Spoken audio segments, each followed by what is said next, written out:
La visite d'État d'Emmanuel Macron au Royaume-Uni après le faste d'un dîner d'État hier soir avec le roi Charles III, Emmanuel Macron va entrer aujourd'hui dans le vif du sujet. Un premier entretien avec Keir Starmer, le chef du gouvernement britannique, avant un sommet prévu demain. Parmi les sujets abordés, celui de l'immigration illégale, thème sensible. Depuis le début de l'année, plus de 20 000 personnes ont traversé la Manche pour rejoindre l'Angleterre. Reportage à Gravelines, Maximilien Carlier, correspondant d'Europe 1 dans le Nord.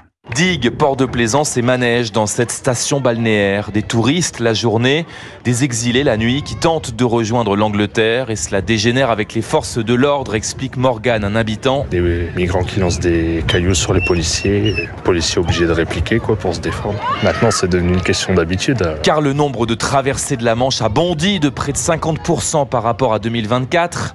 Récemment, des gendarmes ont lacéré un canot transportant des migrants. Un durcissement des pratiques salué par Londres, mais qui divise les riverains. Moi, je trouve que c'est pas une solution. C'est surtout les passeurs qu'on devrait empêcher. Si, c'est une bonne chose, ça les empêche de traverser, ça les empêche de se noyer. Et cela implique aussi une forte mobilisation des autorités, des secours en mer, ajoute-t-il.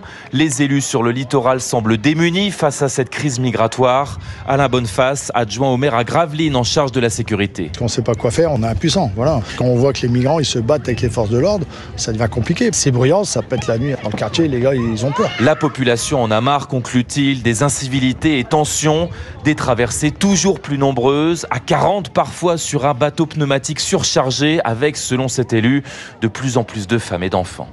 À Gravelines, Maximilien Carlier, Europe 1.